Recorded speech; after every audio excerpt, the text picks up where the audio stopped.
Let's generate our motivation.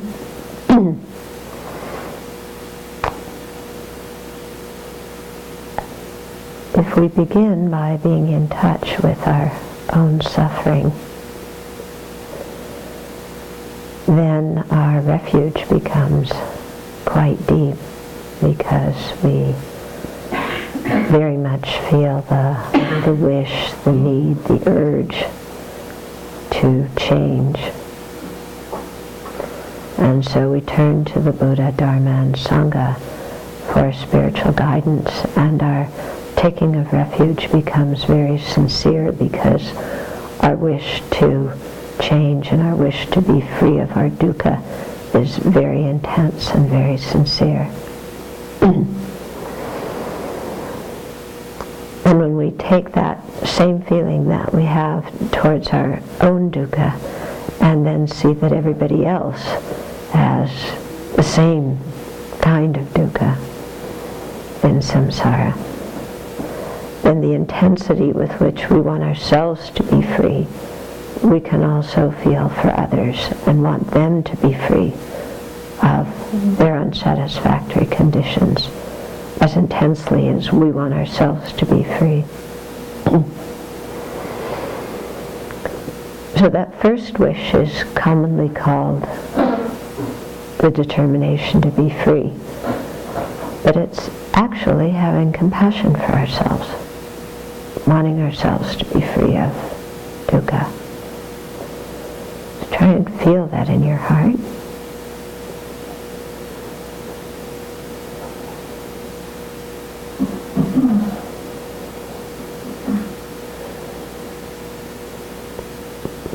And really see the Buddha, Dharma, and Sangha as the best guides to lead us from that.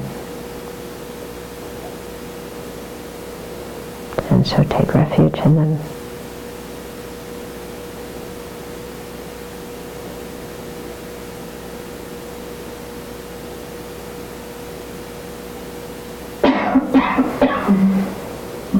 And then see that all other living beings are in the same situation and have the strong wish for them to be free as well.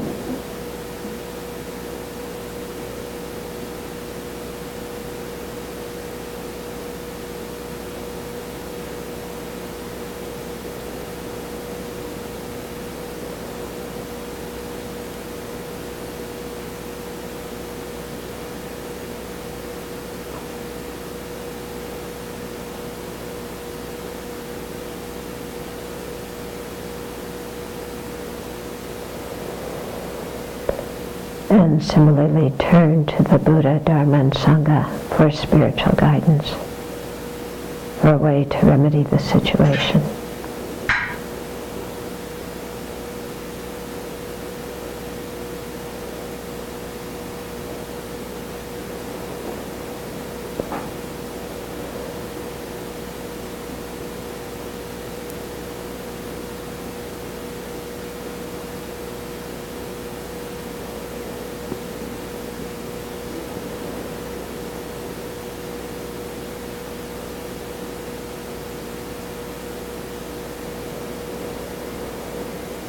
And then take the responsibility upon ourselves to be able to lead them out of samsara and into enlightenment. And therefore generate the bodhicitta, the aspiration to attain enlightenment ourselves, so that we'll be fully capable of doing this.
Okay, so we start things out with the wish, with an awareness of our own dukkha. Yeah, we have to start the path from that place. Because if we don't, then we have no inspiration or aspiration to change. Do we? If we think everything's hunky-dory, then why bother with anything? But it's the more we get in touch with our own internal suffering and just the horror of being in cyclic existence, then the more we really, from the bottom of our heart, want to change and seek a method to do that. And to do that, we know we need help. Okay, so we're screaming out for help, and we're turning to the Buddha, Dharma, and Sangha for that help, because they have the ability to actually help us, because they've been through the process themselves and know the path. So when we take refuge, we know that we're not alone in our spiritual search and in our desire to be free of dukkha. Yeah, we know that there is help out there. And then when we open our eyes, and so that's having compassion for ourselves, wanting ourselves to be free. It's often called renunciation because we want to renounce dukkha and its causes, but it's actually compassion, wanting ourselves to be free of dukkha. And then we broaden our perspective and turn it towards others and realize that we're all in the same boat. Yeah. And that the suffering that we feel inside so intensely, so does everybody else too. Yeah. And as intensely as we want to be free ourselves, we want them also to be free. Okay, and so that gives rise to the great compassion and wanting to do something about the situation. So again, we turn to Buddha, Dharma, and Sangha for help. Okay, to lead us on the path, this time to full enlightenment, where we'll have the skills necessary to really benefit everybody most effectively. And then the Buddha teaches us the Mahayana path. You know, the generation of bodhicitta, the 6 far-reaching practices, and so on, so that we can become Buddhas. And so we do this out of compassion for others, which is based on compassion for ourselves. Okay, so in enlightenment, they say we fulfill the purpose of self and the purpose of others. Sometimes we have the wrong idea that to become enlightened, we just trash ourselves. Okay? Like, I'm worthless anyway, so, forget me. And let's just work for sentient beings because I'm just a mess. But that's not the right attitude towards bodhicitta and towards working with others. Rather, we look at ourselves, and of course we see our dukkha, but we also see our potential. And we see our Buddha nature. And we know that we are not inherently a catastrophe, okay? That we do have good qualities, and these good qualities can be developed to their fullest. So we have that view for ourselves, and we have the aspiration to develop our good qualities and to free ourselves of suffering. Okay? And so we want to attain the Buddha's mind. It's called the Dharmakaya, or the truth body, because that's a fulfillment of our own purpose, to become a fully enlightened being with an omniscient mind. But that goes together with wanting to fulfill the purpose of others, which is being able to manifest many different forms in order to work for the benefit of others.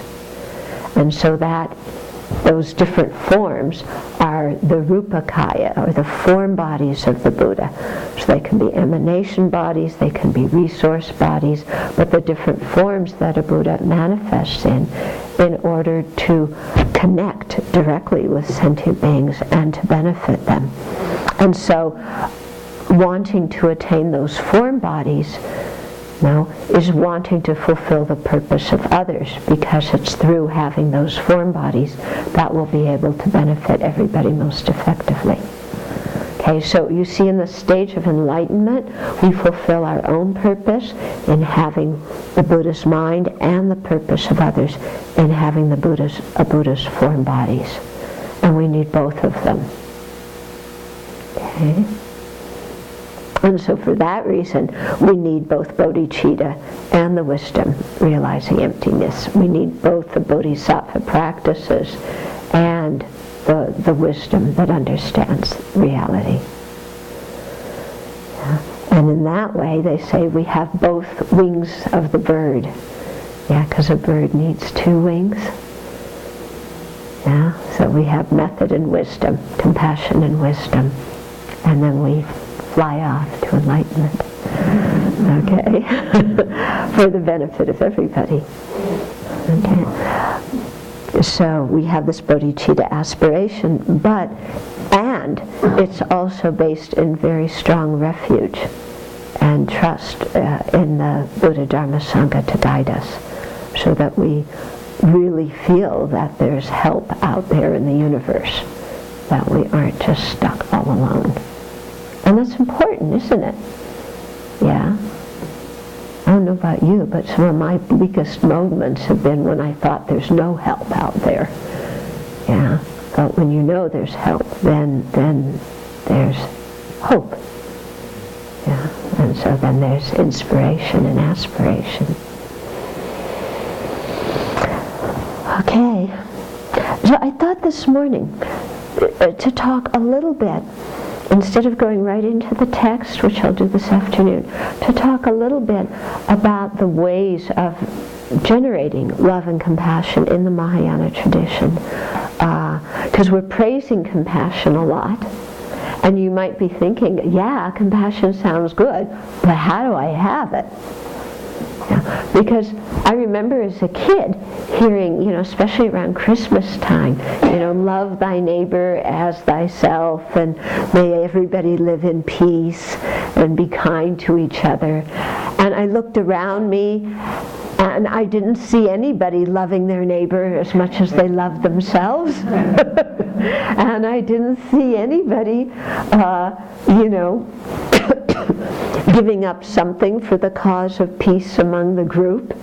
And so I thought, this is a great ideal, but how in the world do we get there? Because not only could I not see an example outside, but I looked at my own mind, and I had so much judgment and so much rubbish in my own mind. How was I going to have compassion for everybody and wish everybody well? Okay? So for me, one of the things I took most delight in reading the Buddha's teachings was that there's an established method for how to get your mind to be compassionate. You aren't just sitting there saying, I should be compassionate, I should be compassionate, I should be compassionate, because as we know, shoulding ourselves doesn't do much good. We've got to practice something that actually takes us there. And the Buddha was so skillful in that way of actually setting out a method to do that.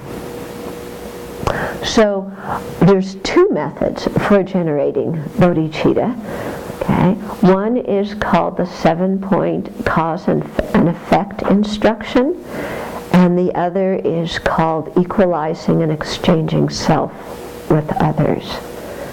Okay, the first one, the 7-point cause and effect instruction, I think the lineage from that is from Kamala Shila and other Indian pandits, and the equalizing and exchanging oneself with others is from Shantideva, that is rooted in Nagarjuna.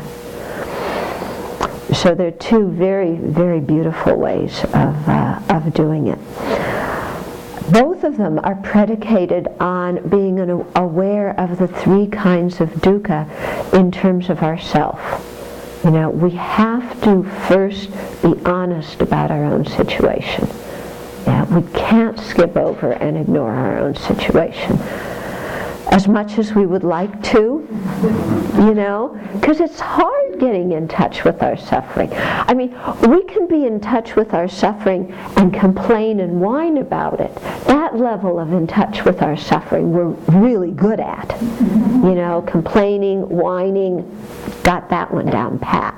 Yeah, feeling sorry for ourselves, no problem. Okay, we don't need any teachings for that. Yeah, but that's not really being in touch with our dukkha. Because when we're complaining, when we're whining, when we're having a pity party, we're not really seeking a way out of our dukkha. We're stuck in the middle of it, wanting it to magically disappear. Okay? So when we complain, we want somebody else to be proactive and eliminate our problem. When we whine, we want, you know, some warm fuzzies. Yeah. And when we throw our pity party, we want to just be able to hand all our responsibility over to somebody else. Okay, so those three attitudes, like I said, we're quite good at them, aren't we? Yeah? But that's not what's meant by being in touch with our dukkha.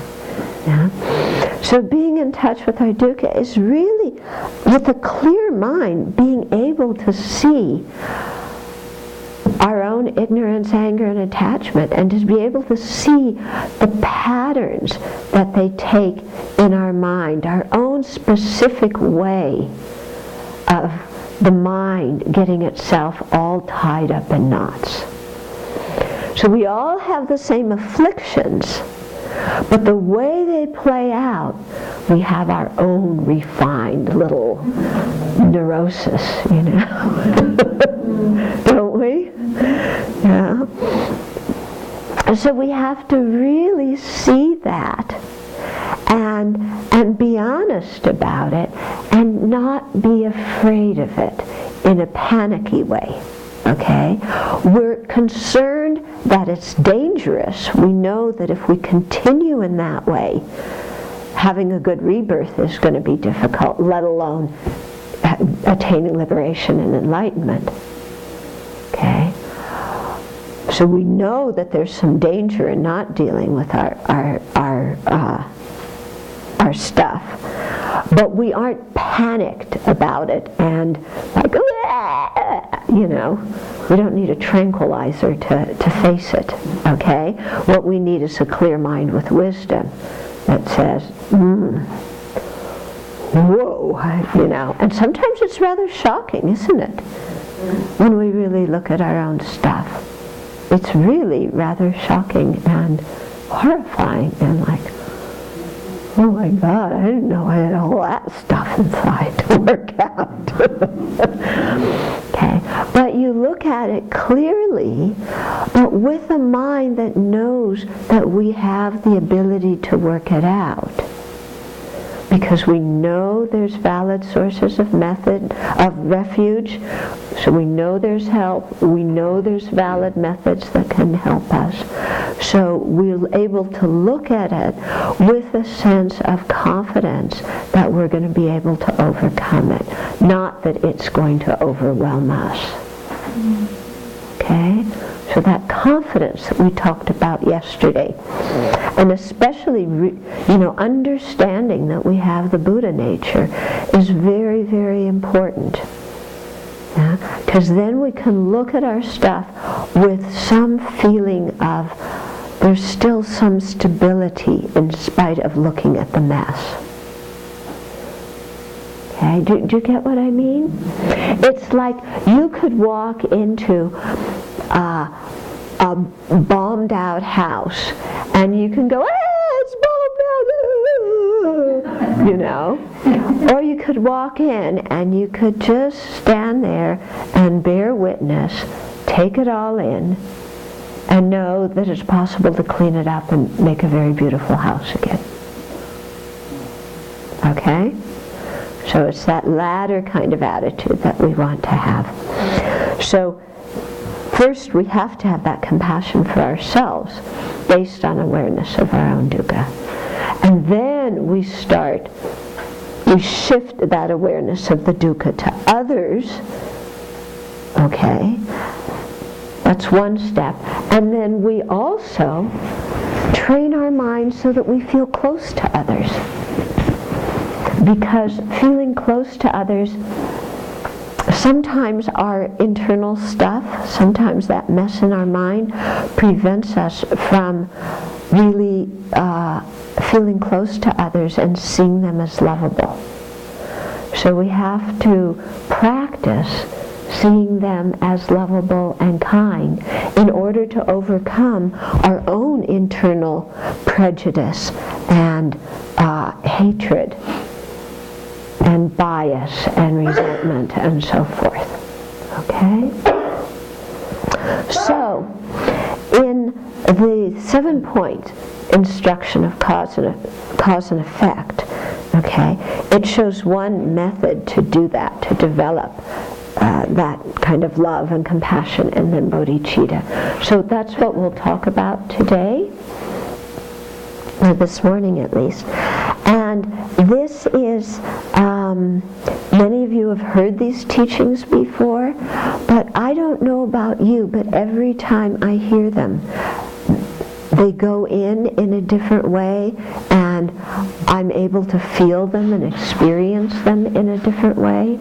So that listening to the teachings isn't just knowing the points, it's getting an experience while you're hearing.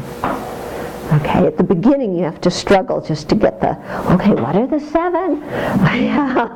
What are you saying? But then after you're familiar with them, then you can just kind of go along with it and let your mind be transformed as you're hearing the teachings.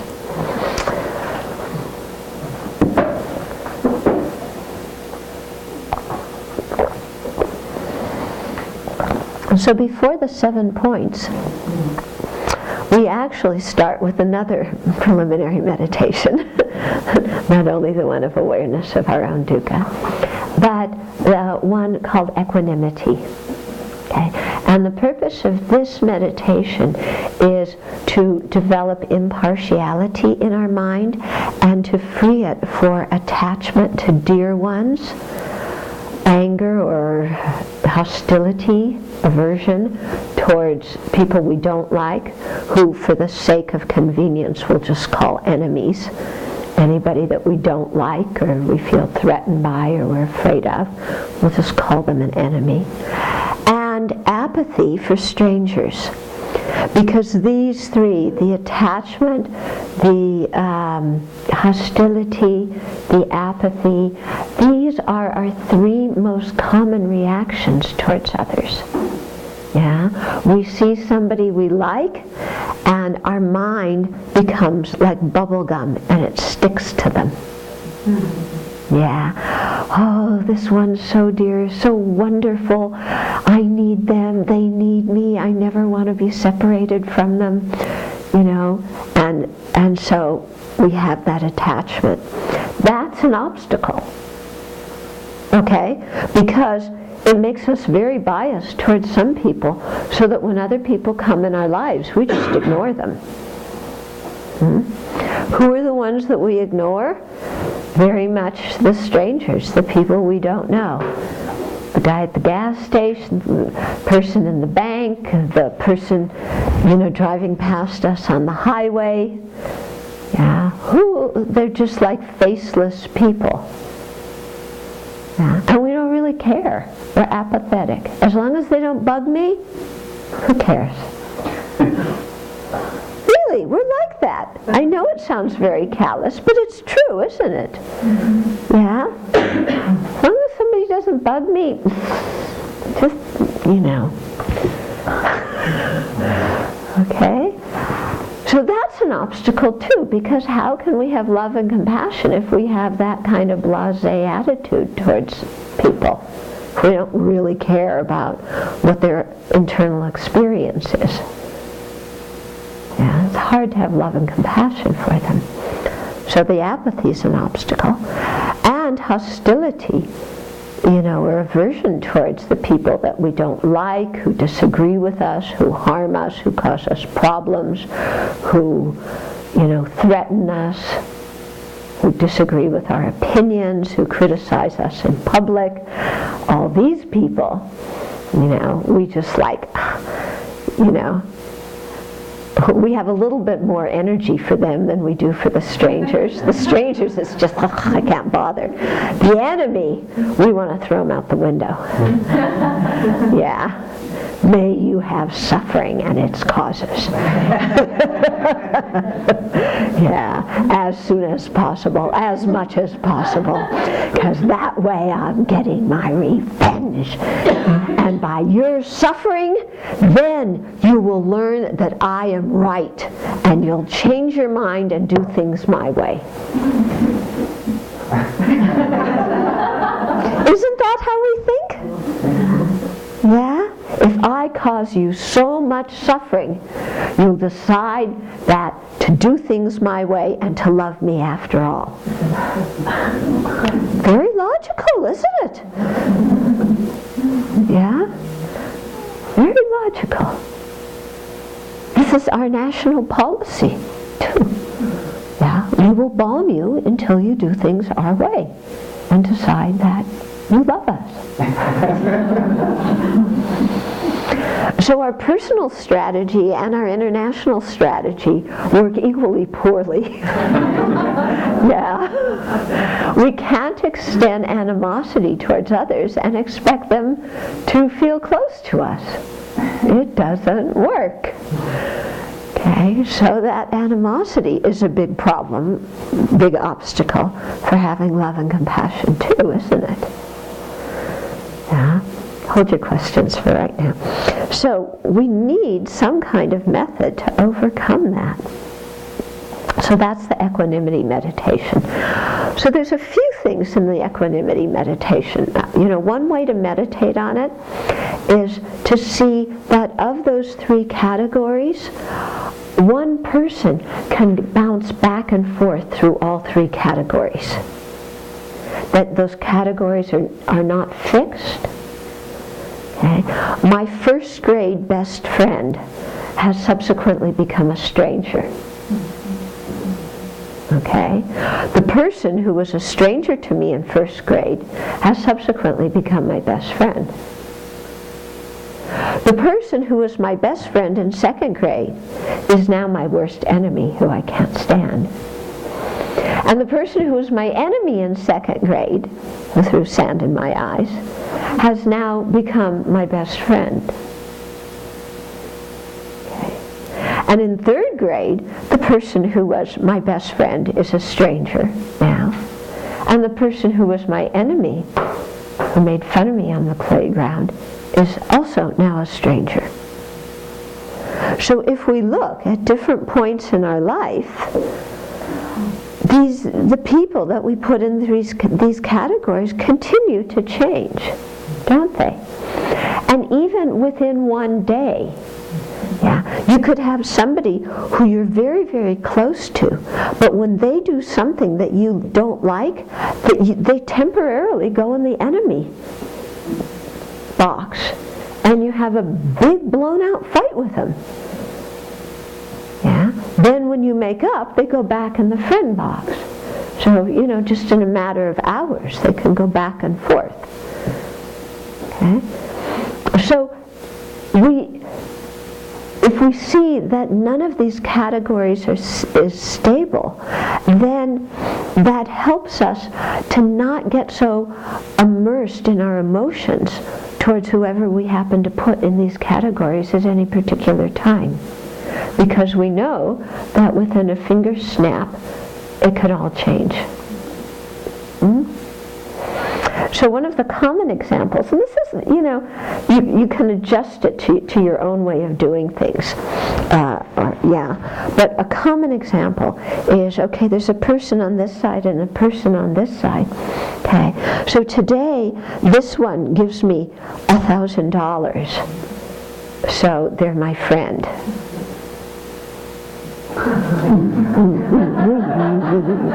A really good friend. Yeah. And the person on this side talks about me behind my back. They're my enemy. Yeah. Then tomorrow, you know how things change so much? This person who talked about me behind my back, their mind clears, they change, and they give me $1,000. Oh, wow, you're really nice. I never saw your good qualities before, but you really have a lot of them. Yeah, you're really nice. And then this person who gave me the $1,000 yesterday now goes and tells stories about me behind my back. How dare you? You know, you're crazy, you idiot. How did I ever think you were a friend? Yeah. So we see that these things, it changes from day to day, and that it's very uncertain, isn't it? Because our mind is so fickle, isn't it? Yeah, we have a very fickle mind. So when we see this, and we see how people can change categories so much, and especially going back in our lives, and really see how the people who we were so close to at one point in our life, now we don't even know. Yeah? And just see how all these things just keep changing. And that then, when you do that, you make many examples from your life about it. And this example with the $1,000. And then you just say, well, then there's no use getting attached to one, having aversion for the other and apathy for the third, because nothing at all is certain about these relationships. So if giving you $1,000 isn't the thing that, piques your interest, it might be listening to all of your problems. Yeah, because in our culture, that's kind of how we often do things. If you listen to my problems, you're my friend. Yeah. It's true, isn't it? Yeah. So, try it out with that. Whatever it is that makes you feel close to somebody, use that as the criteria. And just see how changeable these things are. Okay? So that's one way to do the equanimity. Another way that I find very, very helpful is to sit and just first think of somebody that I have attachment for, that I consider very near and dear, and ask myself, why do I have so much attachment? Yeah, why are they so wonderful? Well, they do this for me, and they praise me, and they help me, and they think I'm wonderful, and they agree with my ideas, and they,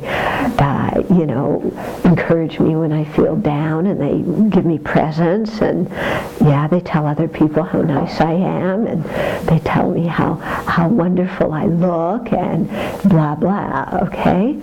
So therefore, they're my dear friend. Then, the person I don't like, the enemy. Why? Boy, it's really obvious, Anybody in their right mind would know. They talked about me behind my back. They did this and that behind my back. They're conspiring with other people against me to blame me for all the problems in the office. They don't understand me. In fact, they actively misunderstand me, so that when I'm saying some simple little thing, they think that I'm doing something bad, and they jump on my case, and blah, blah. Okay, so that's why I don't like them. In the third category, then I think of a stranger, and I say, well, why is that person a stranger? Why do I feel apathetic for the stranger? And it's always, well, as long as they don't do anything towards me, why should I care? If they harm me, I put them in the enemy category. If they're nice to me, I put them in the friend category. As long as they don't do anything, I don't have the energy. Yeah, who cares? They aren't even human beings with feelings. That's why we treat them. Yeah, we drive by them on the road. They aren't different human beings with feelings. Okay? And so I do this, and I really get in touch with the very perverse way in which my mind thinks. Yeah, I mean, you have to really get in touch with how your mind thinks, you know. And then you sit back in your meditation and you go, what word did I keep hearing in all of that? What word did you keep hearing? Me. How they relate to me. Yeah. Because how somebody relates to me is the criteria of their worth as a human being. Not how they relate to the rest of the world, but how they relate to me. Because if you look at it, somebody may have a lot of good qualities. If, you know, okay, Joe over here has a lot of good qualities. If Joe shows his good qualities to me, he's my friend. Yeah, he's generous, he's kind, these kinds of good qualities. If he's generous and kind to my enemy, what does that make Joe? He's an enemy also. So he still has those same good qualities of being kind and generous, but depending on whether he shows them to me or to my enemy, I put him in one camp or another. So we really see how totally subjective this whole thing is. 100% subjective, based on the criteria of me. And then we stand back and go, is that a reasonable way to look at sentient beings? Yeah? Is that a proper, reliable way to evaluate the worth of sentient beings on the basis of whether they please my ego or don't? Well, maybe it's not so reliable. You know, maybe I'm not seeing things so accurately. Because we see that those categories of friend, enemy, and stranger are created by our own mind.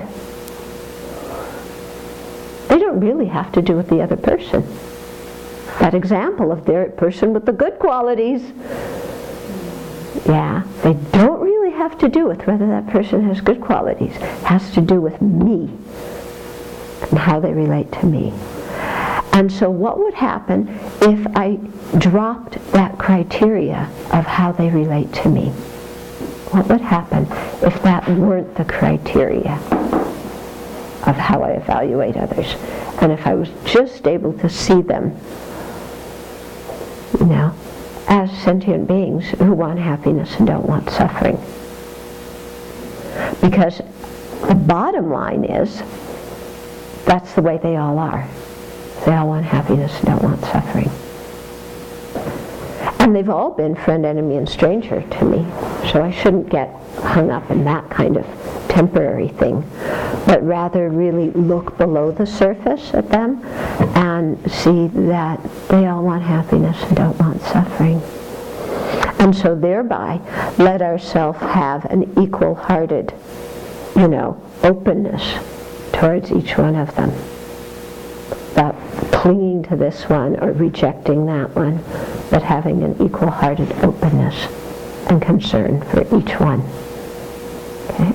So that's how you do the equanimity meditation. Yeah, that's the foundation for the whole thing. Any questions so far? When you talked about compassion, I was wondering if there's any place for compassion for the ones that have died. If you have someone in your life who you have strong feelings for and they leave, they're gone, but you want them to have a good rebirth.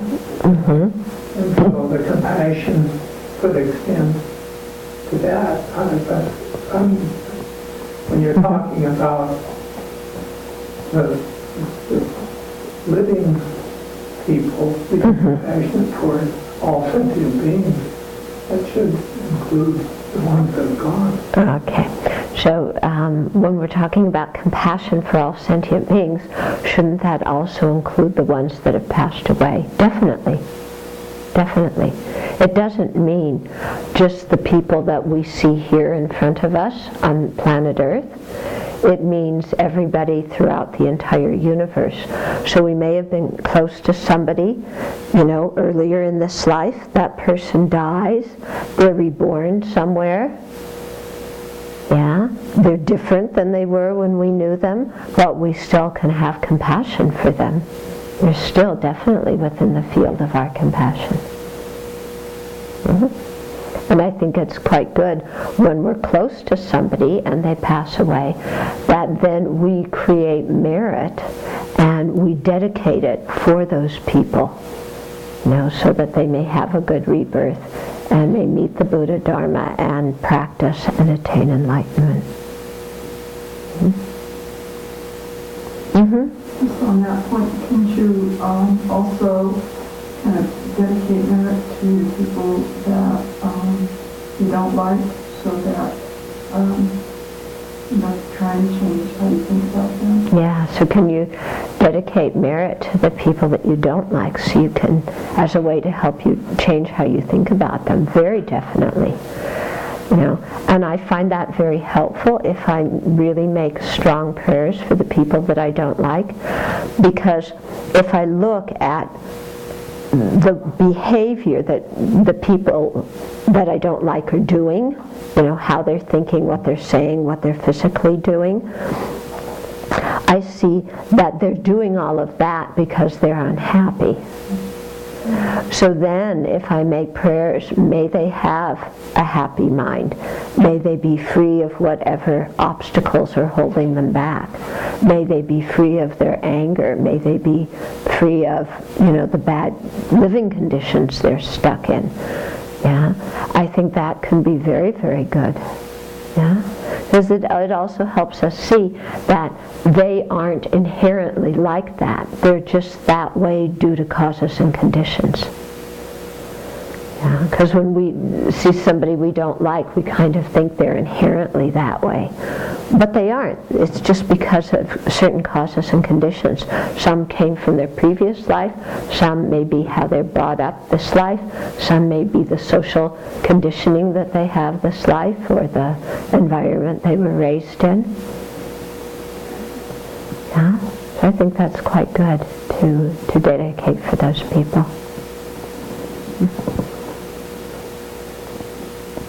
Shall we go on? Okay, so the equanimity is a before the 7-point cause and effect. Then the 7 points has 7 points. Okay. And by the way, I want to really recommend here. There's a book, in our dining room called "Transforming Adversity into Joy and Courage" by Khenzer Jampa Tekchok. And this is an excellent, excellent book. He's one of my teachers. I had the honor of editing the book for him, and his teachings are just spectacular. And chapter 10 talks all about the 7 points, and chapter 11 talks about the method of equalizing and exchanging self and others. And then some other chapters talk about the thought training practice, which is very, very helpful. Today after lunch we'll be chanting the 37 practices of bodhisattvas, and this book is a commentary on that text. So I very strongly recommend it. Okay, 7 points. First one is seeing all sentient beings have been our mother, or to be gender equal, our parents.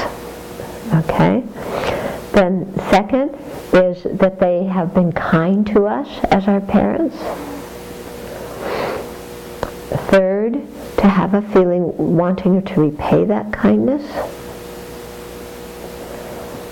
Fourth is love. fifth is compassion. Sixth is called the Great Resolve.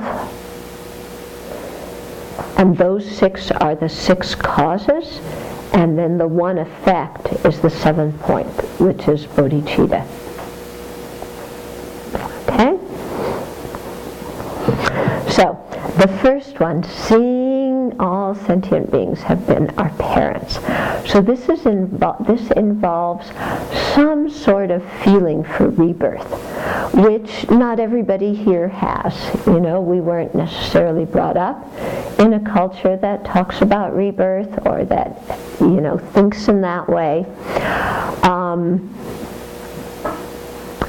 But if you think about it a little bit, that our body had causes.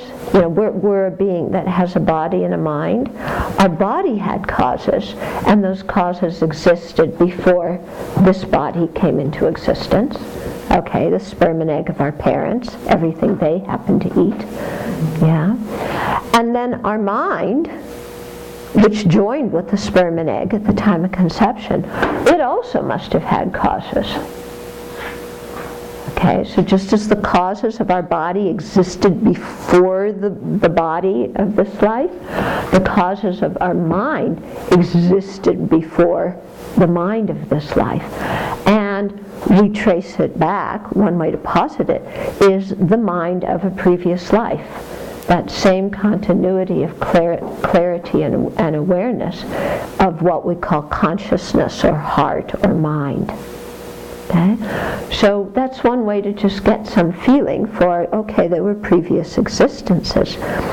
I think one thing that makes a feeling of rebirth or seeing sentient beings as having been our parents difficult for us is that we so strongly grasp onto true existence that we feel that all I am is who I am right now.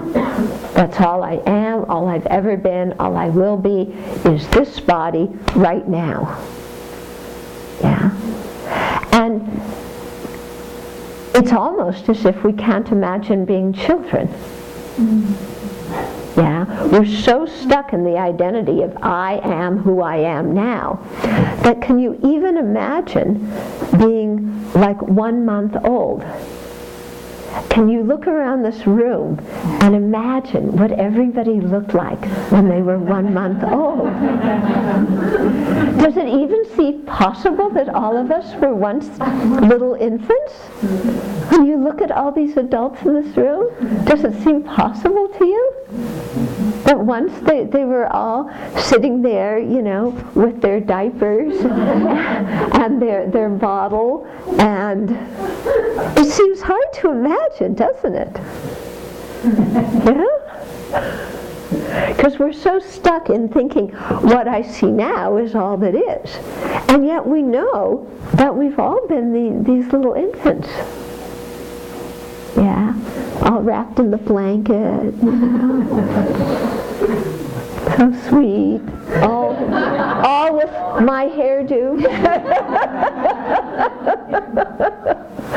Okay. And then let's even assume that we all lived to be 85 years old. Okay? Can you look around the room and what is each person here going to look like when they're 85 years old? Can you even imagine it? They're 85, let's say they live that long, you know, and their teeth are falling out, they can't walk so well, they've shrunk a few inches, and the face is all, looks like a prune, you know, and you get the splotches on your skin. It's hard. We look around here, all these people who are kind of so bright and cheery, and what are they going to look like at 85? It's hard to imagine, isn't it? And then, if you connect that baby with that 85-year-old, it's, oh my goodness, how did that happen? With this adult somewhere in the middle? And that And just the amazement, the difficulty we have understanding that shows how locked in we are to this view of, I am only what I see myself as being right now, and so are other people. They're only what I see them as being right now. But when we start to think, but they have been a baby, they could be 85, then it gives us some space in our mind that, oh yeah, they can have bodies that look really different than the bodies they have now. And their minds could also be very different than the minds they have now. Yeah, when we were 1 month old, our mind was very different than it is now. Okay? So if we can have that much difference within one lifetime, then beyond one lifetime, there can also be a lot of differences. We can change a lot. All these other people can change a lot. And seeing that we're reborn by the force of our karma, our actions, then there's so many different combinations that we can have in what we're reborn as and the specific kinds of relationship we have with other people. So that, the person who is our mother this lifetime or our father this lifetime probably were not our parents in the previous lifetime. Somebody else was. Yeah? And so in different lifetimes, we can be born in very different realms, in very different parts of the world, geographical locations. We don't always recognize each other. Yeah?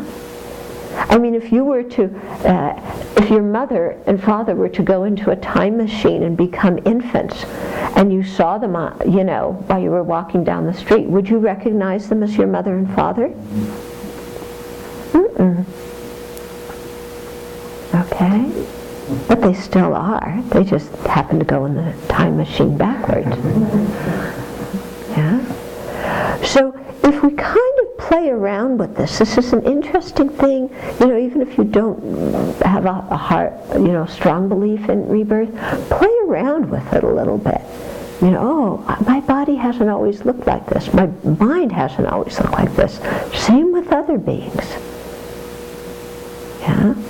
So that stink bug, that we see crawling around, that stink bug, that little guy may have been my parent in a previous life.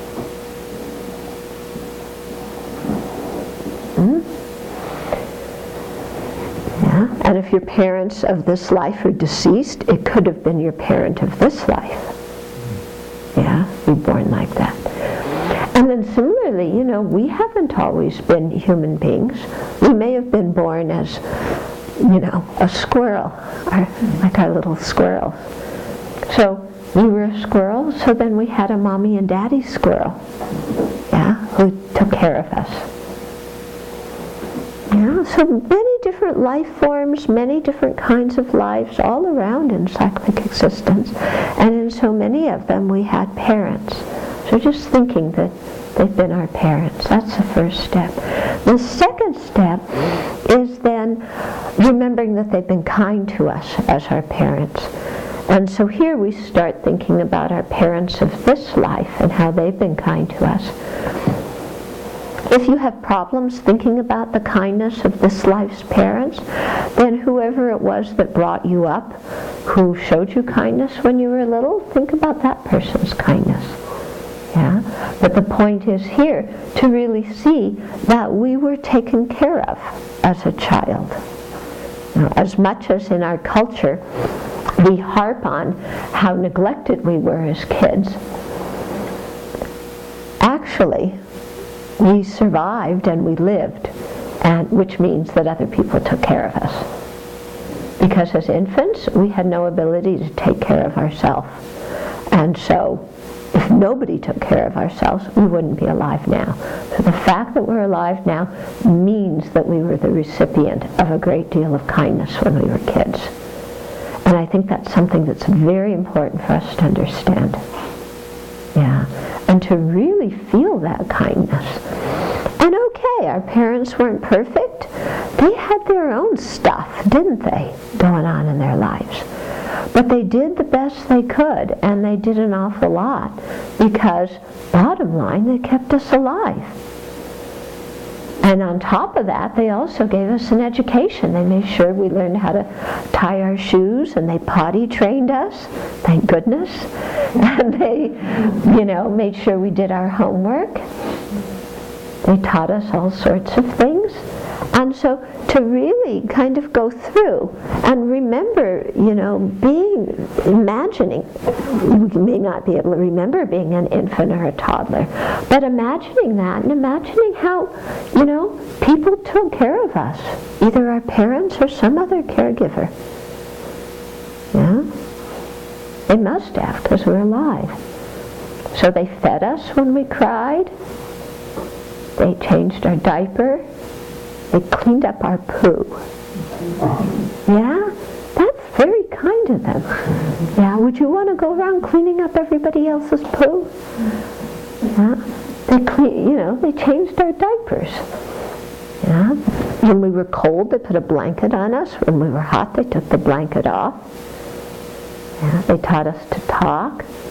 They kept us from killing ourselves by eating things we shouldn't. Yeah?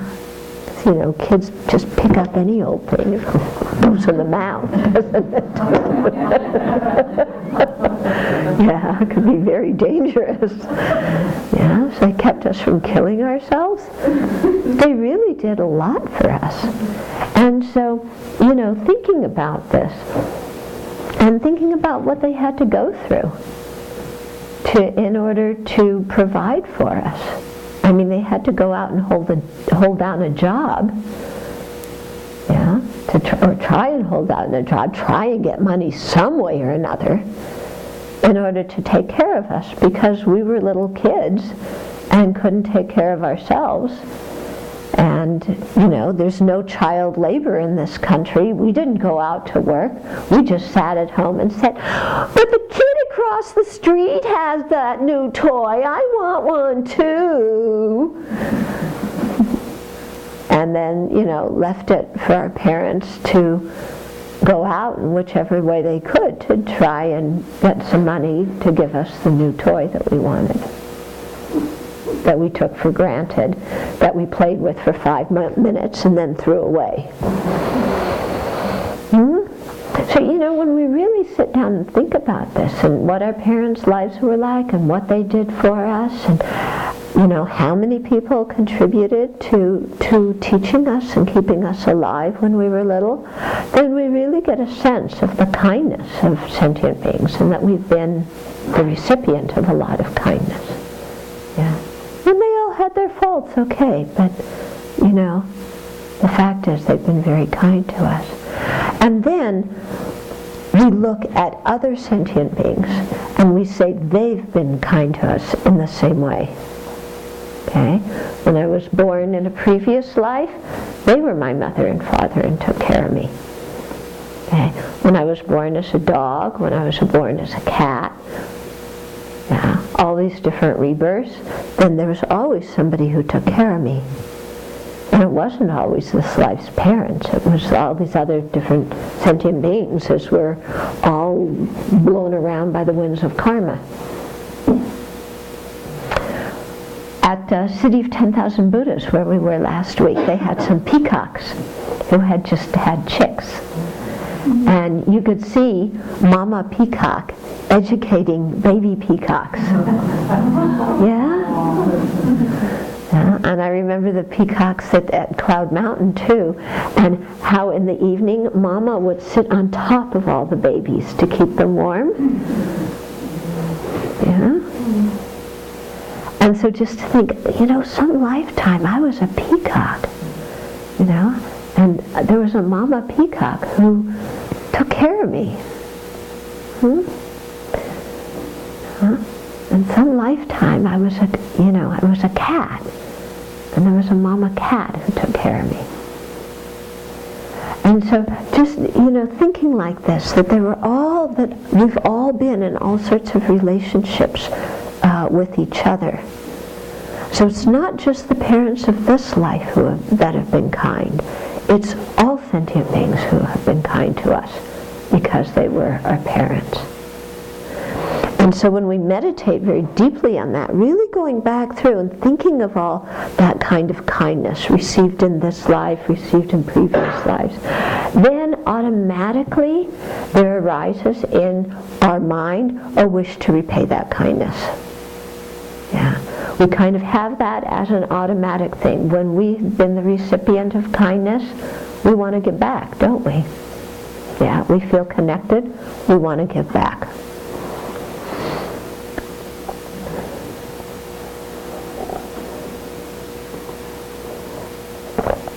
So we really begin to see sentient beings as being lovable.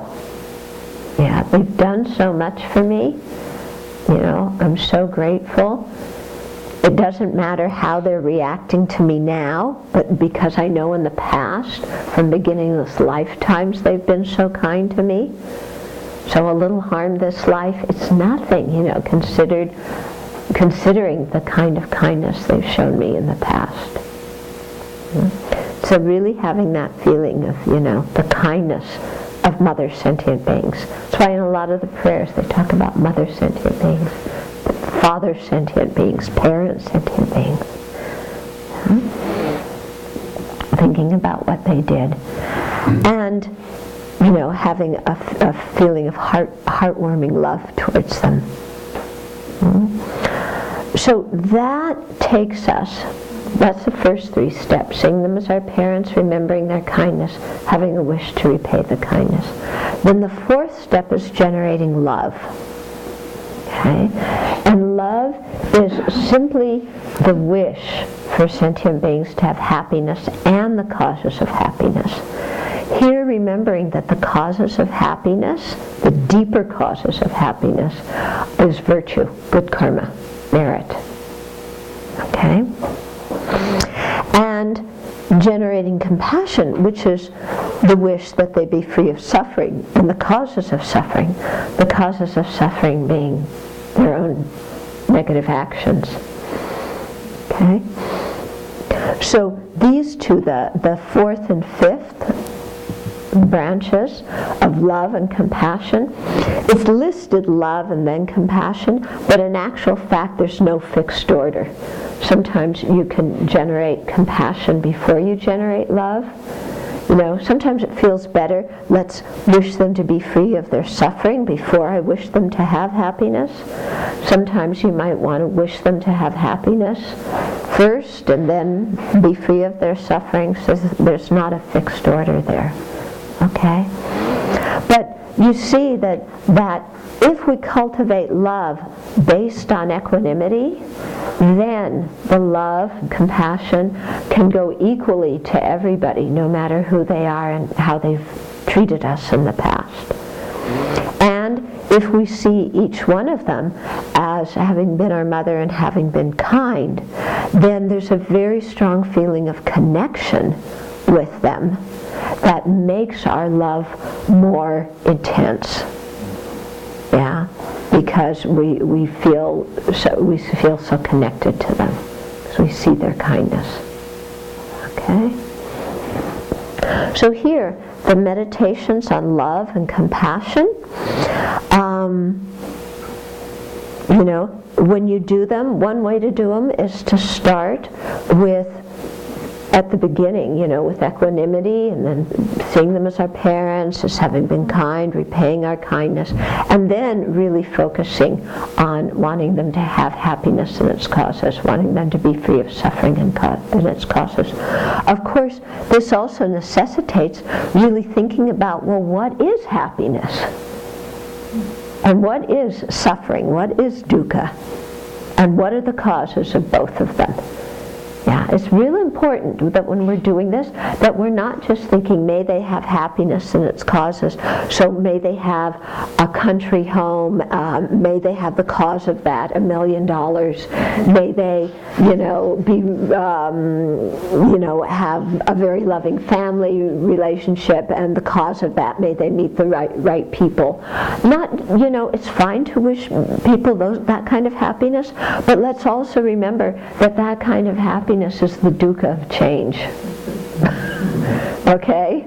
So let's not just stop at that level of wishing happiness, because that happiness is limited. It's good that they have it, but it's not the be-all and end-all. We have to really think of what is happiness in the long term. What is dukkha, or suffering, in the long term. So similarly, it's not just may they never have the flu and cold and cancer and kidney disease and heart attacks, and may they not have the causes, high cholesterol, lack of exercise. Then you go, well, why am I feeding them all this junk food if I really want them to be happy? And why am I complaining when they go out to get some exercise if I really want them to be free of suffering? So that's just, here we're talking on the mundane level, but if I really care about these people, why am I feeding them and encouraging them to eat junk food? And not get any exercise and be a couch potato, okay? But also not just thinking about suffering being, that physical suffering, but just thinking about dukkha in general. May they be free of the afflictions that cause them to be reborn in samsara. May they be free of the negative karma that causes the rebirth in the lower realms. Okay? And so really thinking about that in a very, very deep level, really expanding. Go back to the 3 kinds of dukkha and really wish that sentient beings be free of that. And, and then also think of happiness. May they have the happiness of having equanimity in their mind. May they have the happiness of generating impartial love and compassion like I'm trying to generate. Yeah. May they have the happiness of perceiving the emptiness of inherent existence. Okay? So really think about those causes of happiness too. Yeah. May they be free of the self-grasping ignorance. May they be free of the self-centered attitude. May they be free of all their pity parties. Yeah? Wouldn't that be nice? If you really wish somebody well, may they be totally free of the mind that loves to have a pity party. Okay? So really getting into that, that's one way to think about it.